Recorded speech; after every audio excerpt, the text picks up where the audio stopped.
بسم الله الرحمن الرحيم. الحمد لله رب العالمين والعاقبة للمتقين والصلاة والسلام على سيد الأنبياء والمرسلين سيدنا وحبيبنا وحبيب رب العالمين محمد وعلى آله وأصحابه ومن هدى بهديه إلى يوم الدين.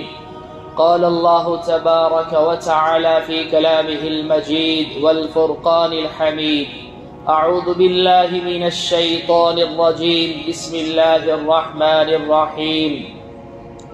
يا أيها الذين آمنوا قوا أنفسكم وأهليكم نارا وقودها الناس والحجارة عليها ملائكة غلاظ شداد لا يعصون الله ما أمرهم ويفعلون ما يؤمرون.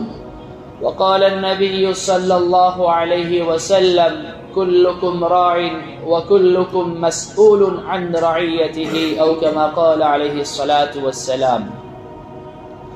آمنت بالله صدق الله مولانا العلي العظيم وصدق رسوله النبي الأمي الكريم، ونحن على ذلك لمن الشاهدين والشاكرين والحمد لله رب العالمين. درود شریف پڑھ لیں.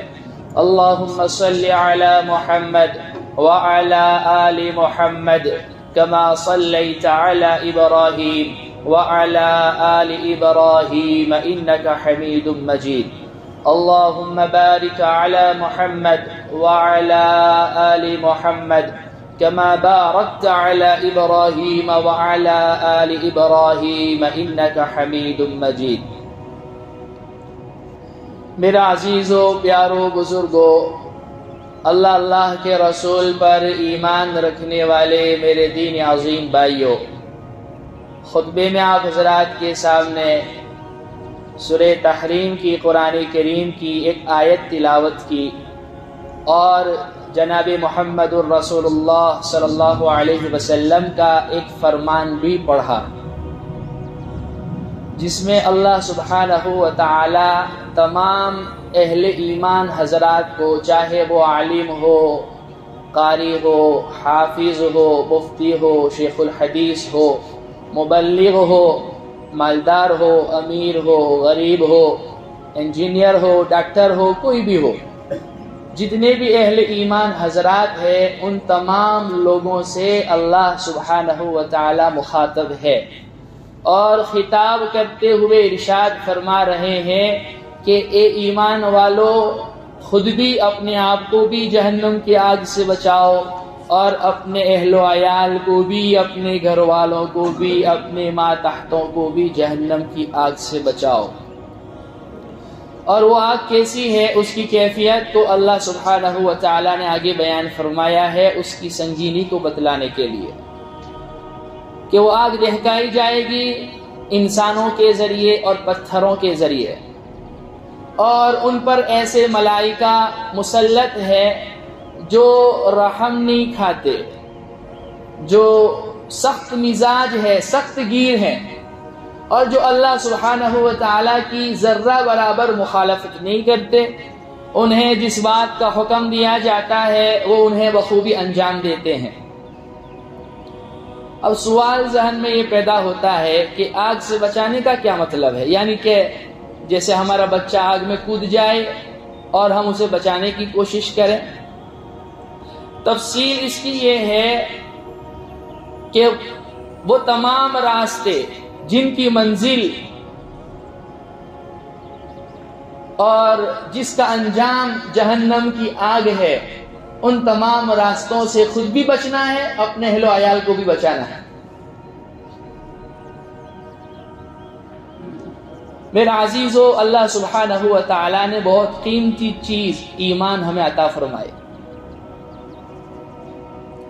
اور اس پر اللہ سبحانہ و تعالیٰ کا شکریہ ادا کرنا چاہیے کہ ہمیں خاندانی مسلمان بنایا، یعنی ہمارے ماں باپ بھی مسلمان اور ہم بھی مسلمان، ایمان والے گھرانے میں ہم نے آنکھیں کھولی. ورنہ وہ صحابہ جو دوسرے مذاہب سے اسلام میں آئے تھے، ان کی قربانیوں کو اگر آپ پڑھیں تو کلیجہ پھٹ کر رہ جائے، کیسی کیسی قربانیاں دی انہوں نے۔ اور آج بھی اللہ نے کسی کے مقدر میں ہدایت رکھی، نعمت ایمان رکھی، اور وہ بندہ اپنے باطل مذہب کو چھوڑ کر جب دین اسلام کو، ایمان کو اختیار کرتا ہے، قبول کرتا ہے، تو آپ لوگ دیکھتے ہیں کہ اسے کیسی کیسی قربانیاں دینی پڑتی۔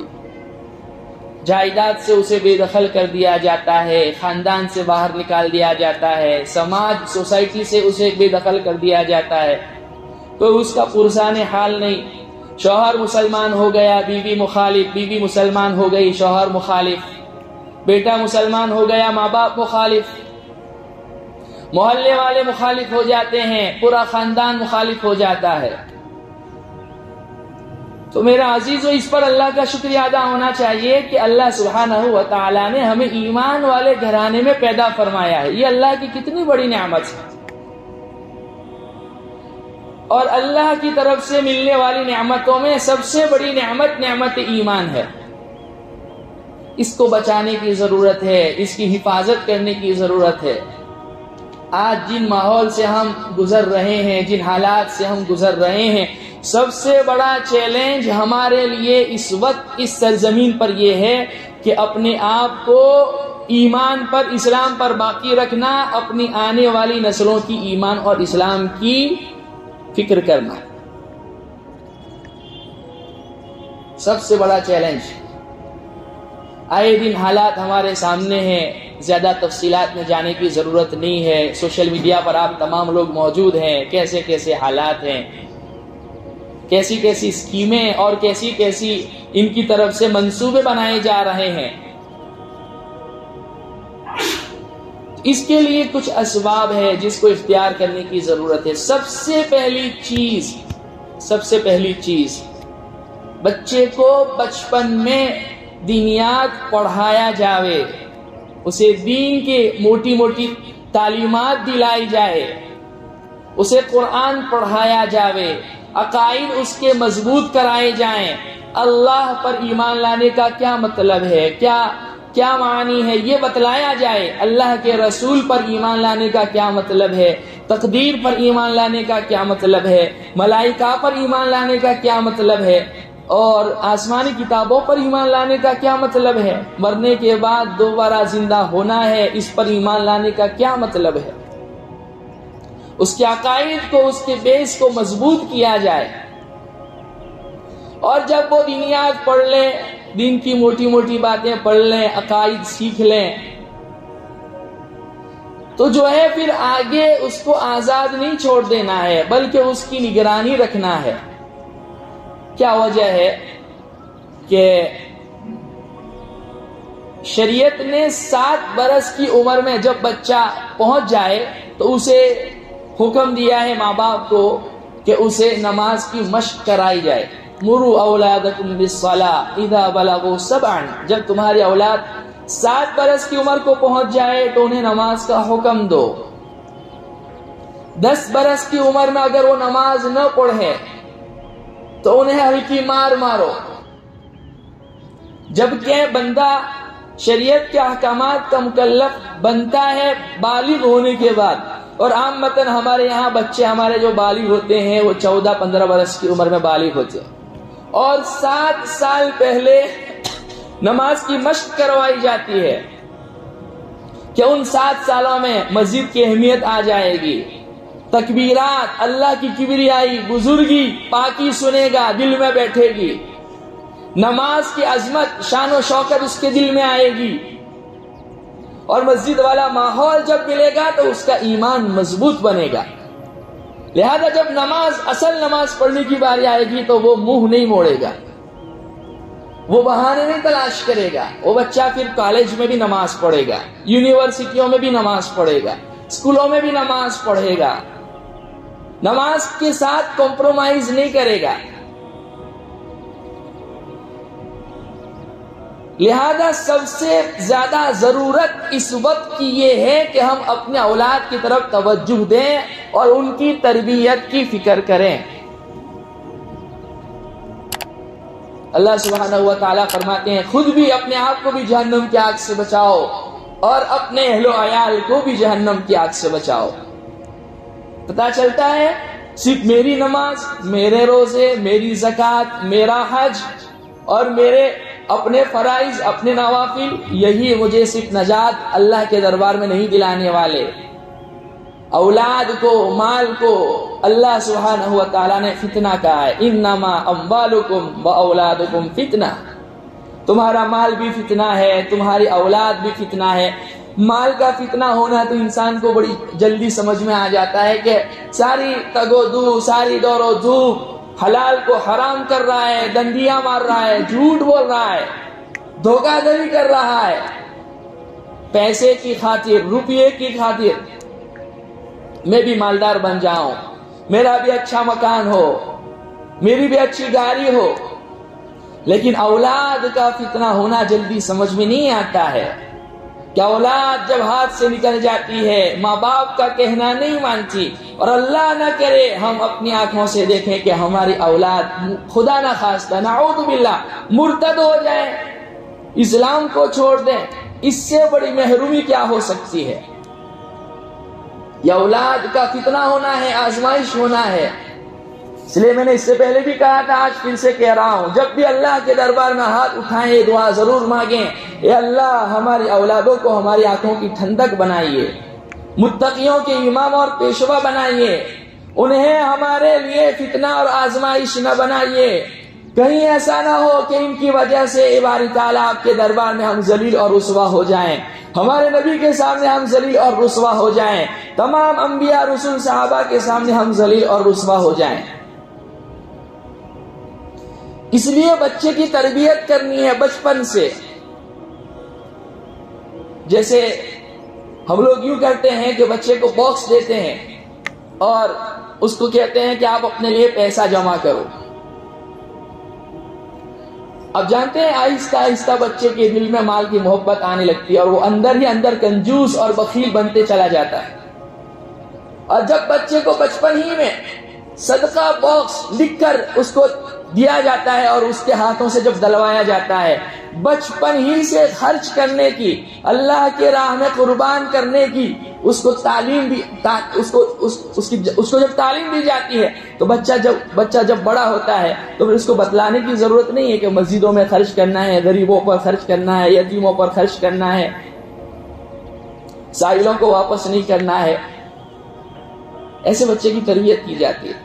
بچہ جب جھوٹ بولے اسے جھوٹ کی سنگینی بتلائی جائے، اسے کہا جائے اللہ سبحانہ و تعالیٰ منہ میں جو ہے آگ ڈالیں گے۔ جب بچہ گانا سنے اس کو بتلایا جائے، کان میں شیشہ پگھلایا جائے گا، اس کو اگنور نہیں کرنا چاہیے۔ یہی عمر ہے اس کی تربیت کی، اسی میں بچہ بنتا ہے، بگڑتا بھی ہے۔ تو خود بھی اپنے آپ کو بھی جو ہے ان ماحول میں لانا ہے اور بچوں کے لیے بھی ایسا ماحول کریٹ کرنا ہے۔ بچہ باتوں سے، کہنے سے، مذاکرے سے زیادہ نہیں سنتا، نہیں سمجھتا، جتنا وہ ہمارے اعمال سے سمجھتا ہے۔ باپ نماز کا پابندی ہے، نماز کا پابند ہے، گھر میں نوافل پڑھ رہا ہے، ماں اس کی نمازی ہے، وہ بچہ آٹومیٹک جو ہے نا ماں باپ کی کاپی کرتا ہے، اذان کی کاپی کرتا ہے، نماز کی کاپی کرتا ہے۔ اور ان کے سامنے جو ہے قرآن کے مذاکرے ہوں، اللہ کے نبی صلی اللہ علیہ وسلم کی احادیث کے مذاکرے ہوں، فضائل اعمال کی جو کتاب ہے وہ پڑھی جائے۔ حکایت صحابہ، حضرت شیخ زکریا علیہ الرحمن نے اتنا زبردست باب باندھا ہے جس میں ہمارے بچوں کے لیے بھی، بچیوں کے لیے بھی بطور عبرت کے صحابہ صحابیات کی قربانیاں انہوں نے رکھی ہے۔ اس کے مذاکرے ہو گھروں میں، صحابیات کیسی تھی، انہوں نے کیسی قربانیاں دی، صحابہ کیسے تھے، انہوں نے کیسی قربانیاں دی۔ ایمان کے مذاکرے ہو، بچے کو بچپن ہی سے بتلا دیا جاوے جن ماحول سے، جن دور سے ہم گزر رہے ہیں، ہمارے اوپر پریشر آئے گا، دباؤ آئے گا، دبنا نہیں ہے، ایمان کے ساتھ سودا نہیں کیا جا سکتا ہے۔ اور باقی ایمان چیز ہی ایسی ہے، وہ اندر جانے کے بعد نکل جاوے، ہو نہیں سکتا۔ صحابہ کے لیے سب کچھ قربان کر دینا آسان ہو گیا تھا، لیکن ایمان کو چھوڑ دیں، اللہ کے نبی کو ایک کانٹا چبھ جائے، یہ انہیں برداشت نہیں تھا۔ زید بن دسینہ رضی اللہ عنہ کو کفار مکہ جب پھانسی دینے کے لیے لے کے گئے، شہید کرنے کے لیے لے کر گئے، تو ابو سفیان نے خود کہا، زید کیا تم یہ چاہتے ہو کہ تمہارے نبی کو تمہاری جگہ سولی دی جائے، تمہاری جگہ شہید کر دیا جائے؟ تو بندھے ہوئے تھے۔ آپ نے کروٹ بدلی اور ابو سفیان کی طرف نگاہ اٹھائے اور کہا، ابو سفیان یہ کیا کہتے ہو؟ اللہ کے نبی کو میری جگہ شہید کر دیا جائے، ایک کانٹا بھی چبھ جائے، میں یہاں بیٹھا رہوں، مدینے میں رہتے ہوئے آپ علیہ الصلوۃ والسلام کو ایک کانٹا چبھ جائے، یہ زید بن دسینہ کو برداشت نہیں۔ اور ابو سفیان نے ایکسپٹ کیا، قبول کیا اور کہا، تاریخ میں یہ جملہ لکھا ہوا ہے کہ میں پوری دنیا گما ہوا ہوں، محمد صلی اللہ علیہ وسلم جیسے فالوورز میں نے کہیں نہیں دیکھے۔ کیسی جان نثاری تھی، کیسی قربانیاں تھی صحابہ کی، واقعی محبت کا صحیح ایگزامپل سیٹ کر کے گئے۔ محبت کہتے کس کو ہے؟ بول دینا بہت آسان ہے، عمل میں جب آنا پڑے اس وقت پتا چلتا ہے کہ محبت سچی ہے یا جھوٹی ہے۔ نعرے لگا دینا بہت آسان ہے، اے نبی آپ کے لیے ہم جان دے سکتے ہیں، صحابہ کی ناموس پر ہم اپنے آپ کو مٹا سکتے ہیں، اللہ کے نبی صلی اللہ علیہ وسلم کی نبوت کی حفاظت کے لیے، ختم نبوت کے لیے ہم اپنا سب کچھ قربان کر سکتے ہیں۔ بولنا تو بہت آسان ہے، لیکن کرنے کی باری جب آئے اس وقت پتا چلتا ہے کہ محبت سچی ہے یا جھوٹی ہے۔ ہم دعوے تو کرتے ہیں، دلیلیں نہیں دیتے، اور بغیر دلیل کا دعویٰ کسی بھی کورٹ میں سنا نہیں جاتا۔ اس لیے سب سے زیادہ ضرورت اس بات کی ہے اس وقت غفلت میں نہ رہیں۔ ہم اپنے اولاد کو ٹائم نہیں دیتے، ان سے بات نہیں کرتے، ان سے پوچھتے بھی نہیں۔ اگر میں یہ سوال کروں کہ ان میں سے کتنے ماں باپ ایسے ہیں جنہوں نے ایک مرتبہ بھی اپنے بچے کو یہ پوچھا ہو کہ بچہ ذرا یہ تو بتلاؤ کہیں آپ کو جو ہے اسکول میں کوئی غلط چیز تو نہیں پڑھائی گئی، کہیں اسلام کے اگینسٹ کوئی بات تو نہیں بتلائی گئی؟ کتنے ماں باپ؟ کیا یہ ہماری ذمہ داری نہیں ہے کہ ہم اپنے بچے کو پوچھیں؟ اور آج اس وقت جس ماحول سے ہم گزر رہے ہیں، ہماری تمام اسکولوں میں یہ ساری چیزیں ہیں۔ میں آتے ہیں بچے تو پہلی بات ان کو پوچھتا ہوں مکتب میں، کتنے سارے بچے ہیں جنہوں نے یوں کہا کہ پہلے ہم کرتے تو مفتی صاحب پتہ نہیں تھا لیکن اب نہیں کرتے۔ میں ان کو کہتا ہوں سورہ اخلاص پڑھو، سورہ فلق پڑھو، سورہ ناس پڑھو، سورہ کافرون پڑھو، جو آپ کو آتا ہے کلمے وغیرہ وہ پڑھو، ہاتھ اٹھا کر دعا مانگو۔ اگر یہ بچہ شروع ہی سے اس کا مائنڈ ایسا ہو گیا کہ کوئی نہیں، نماز بھی پڑھنی ہے اور یہ بھی کرنا ہے، اس بچے سے آپ کیا توقع رکھتے ہیں؟ یہ دین کی خدمت کرے گا؟ یہ ڈیبیٹ میں بیٹھ کے اسلام کے اگینسٹ کام کرے گا؟ اور آج جتنے بھی بیٹھے ہوئے ہیں نا وہ وہی ماحول کے پلے ہوئے بچے ہیں۔ تو ڈاکٹر بنانے سے انکار نہیں ہے، انجینئر بنانے سے انکار نہیں ہے، پائلٹ بنانے سے انکار نہیں ہے، اس لیے میں ہمیشہ کہتا ہوں یہ بنانے سے پہلے اسے دین کی موٹی موٹی مضبوط باتیں سکھاؤ، تاکہ اس کے سامنے وہ غلط جب آئے گا تو وہ اس کو ایکسپٹ نہیں کرے گا، اس کے ساتھ کمپرومائز نہیں کرے گا۔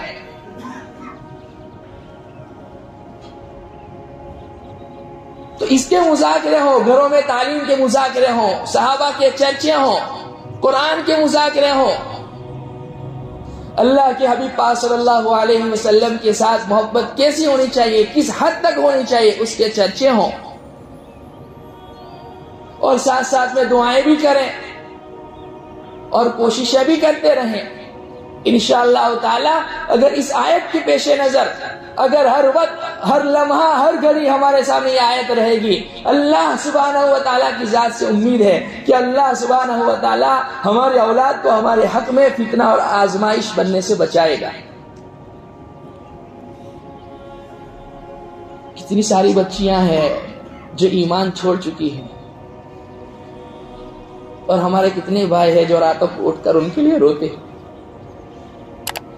میں پرسوں کی کارگزاری بتلا رہا ہوں، مہاراشٹر کے ایک شہر کی 800 بچیاں مرتد ہو چکی، گجرات کی کارگزاری 20,000 بچیاں مرتد ہو چکی. 2021 تک کے ڈیٹا 8 لاکھ بچیاں مرتد ہو چکی ہے. ہمارے سروں میں جوئیں رہتی ہے کہ نہیں رہتی؟ کہ اللہ سبحانہ و تعالیٰ ہمیں پوچھے گا نہیں؟ جہاں علماء کی ذمہ داری ہے کہ عوام کے اندر اویئرنیس پیدا کی جائے، وہاں جو معاشرے کے، سماج کے، سوسائٹی کے جو عہدیدار، ذمہ دار حضرات ہیں، جنہیں اللہ نے اثر و رسوخ دیا ہے، جن کی بات مانی جاتی ہے، ان کی بھی ذمہ داری ہے. پیرنٹس حضرات کی بھی ذمہ داری ہے. ماں باپ سے جب یوں کہا جائے کہ آپ کا بچہ آؤٹ ہو رہا ہے، تھوڑی سی نگرانی کریں، بچے آؤٹ ہو رہے ہیں، تھوڑی سی نگرانی کریں، وہ یوں نہ کہیں کہ تم کون ہوتے ہو مجھے کہنے والے. بہت سے نادان حضرات تو یوں کہہ دیتے ہیں کہ اس کی مرضی، اس کا جسم، وہ آزاد ہے. ایسا نہیں ہونا چاہیے. یہ آیت ہمیں جھنجھوڑ رہی ہے، خود بھی اور اپنے اہل و عیال کو بھی، اپنے ماتحتوں کو بھی جہنم کی آگ سے بچاؤ. یہ فکر انہیں پریشان کی ہوئی ہے. اور جو ذمہ دار حضرات ہیں ان کی بھی ذمہ داری ہے. میں نے جو خطبے میں حدیث پڑھی، کلکم راعٍ وکلکم مسئول عن رعیتہ، تم میں سے ہر شخص نگران ہے اور اسے اس کی رعیت کے متعلق سوال ہوگا. اس حدیث کی تشریح میں اللہ کے نبی صلی اللہ علیہ وسلم نے فرمایا، آدمی اپنے گھر کا راعی ہے، نگران ہے، اپنی عورت کا نگران ہے، اپنے بچوں کا نگران ہے. اس سے اس کی اولاد کے متعلق، اس کی بیوی کے متعلق سوال ہوگا. اور امیر کو راعی بنایا ہے اس کی رعیت پر، اس سے اس کی رعیت کے متعلق سوال ہوگا. اللہ نے تمہیں عہدہ دیا ہے، منصب دیا ہے، رتبہ دیا ہے، جس اعتبار سے جو صلاحیتیں اللہ نے تمہیں دی ہے، ان صلاحیتوں کو اس وقت سب سے زیادہ ضرورت ہے کہ ایمان اور اسلام کی بقا کے لیے ہم استعمال کریں. مال دیا ہے، مال استعمال کریں. عزت دی ہے، عزت استعمال کریں.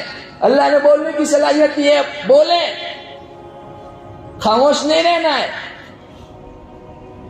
الساکت عن الحق شیطان اخرس، میرے نبی نے فرمایا حق بات کو چھپانے والا، خاموش ہو جانے والا، دیکھ رہا ہے آنکھوں سے برائیاں ہوتے ہوئے اور نگاہیں نیچے کرتے ہوئے چلا جانے والا، یہ گنگا شیطان ہے.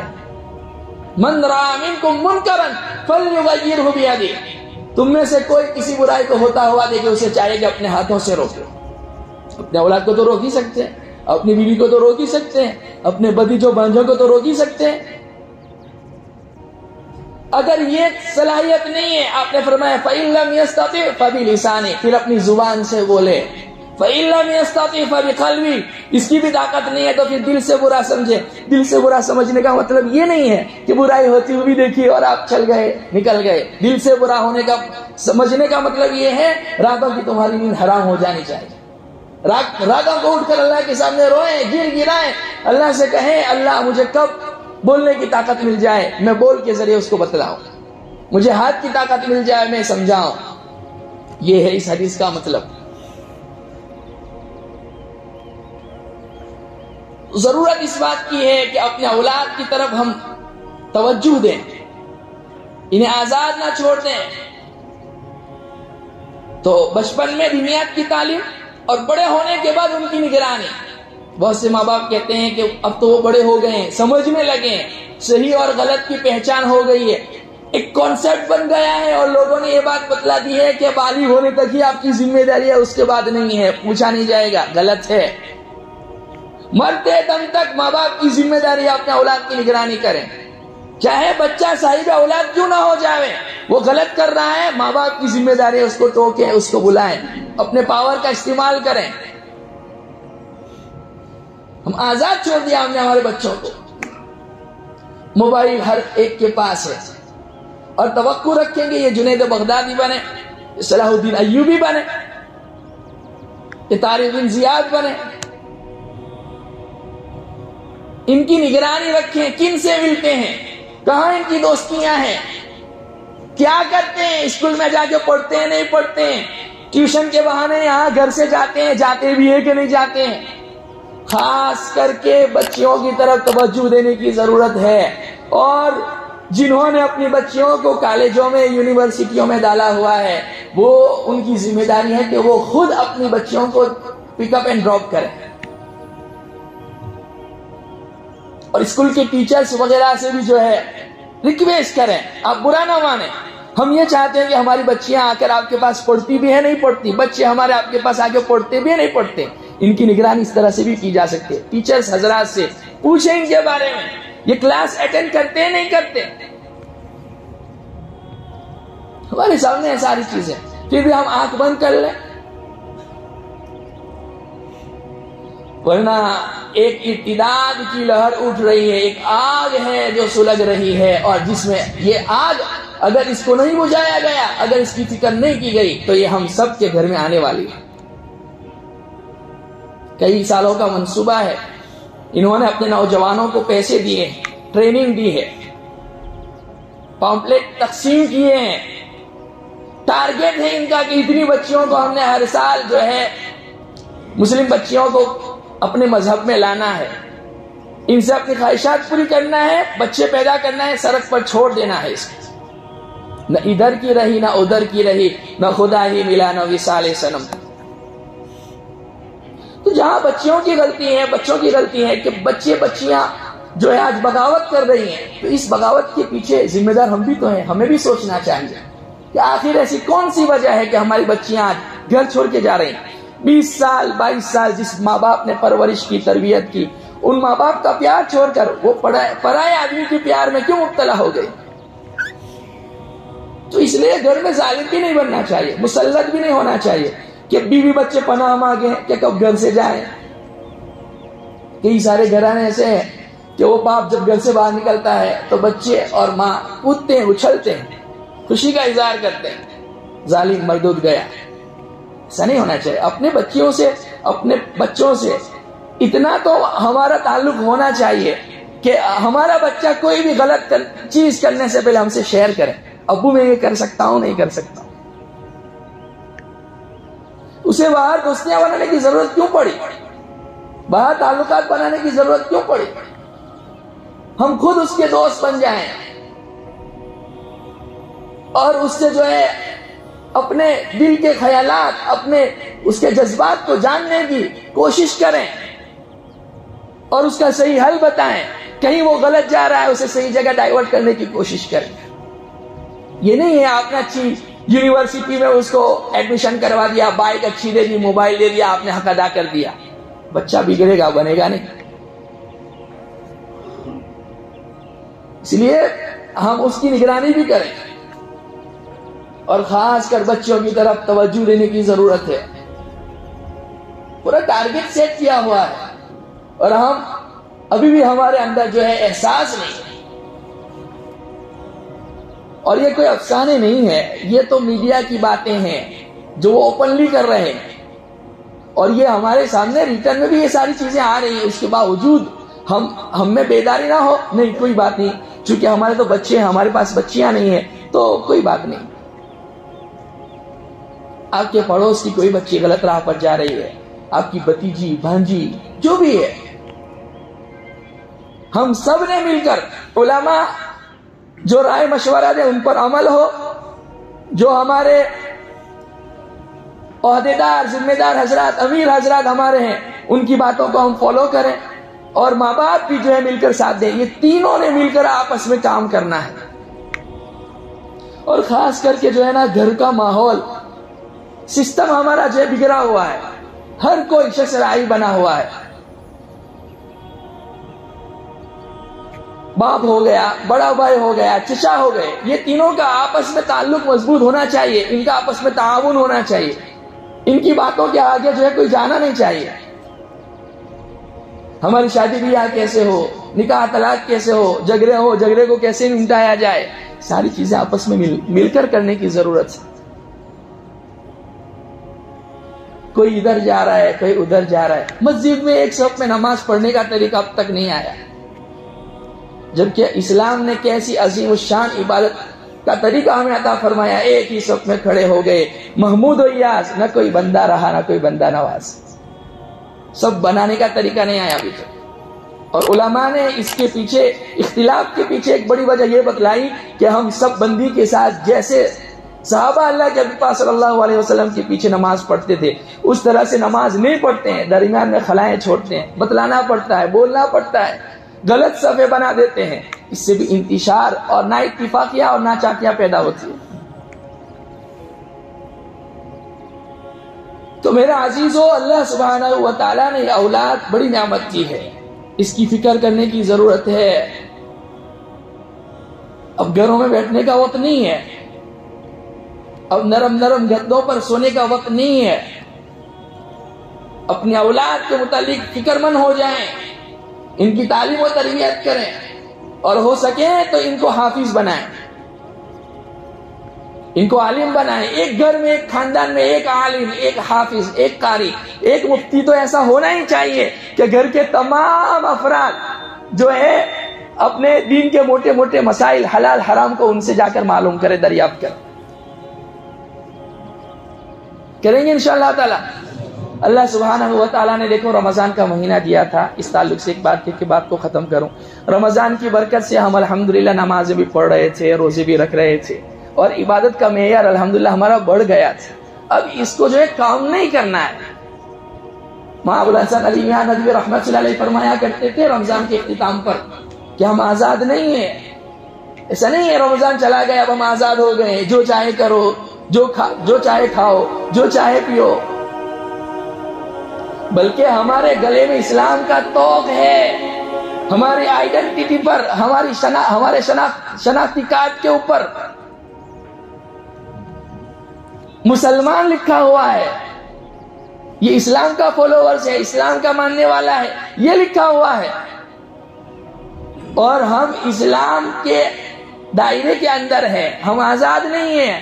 آزادی ہمیں جنت میں ہے، دنیا میں نہیں ہے۔ الدنیا سجن المؤمن وجنت للکافر، کافر کے لیے یہ جنت ہے، مومن کے لیے قید خانہ ہے۔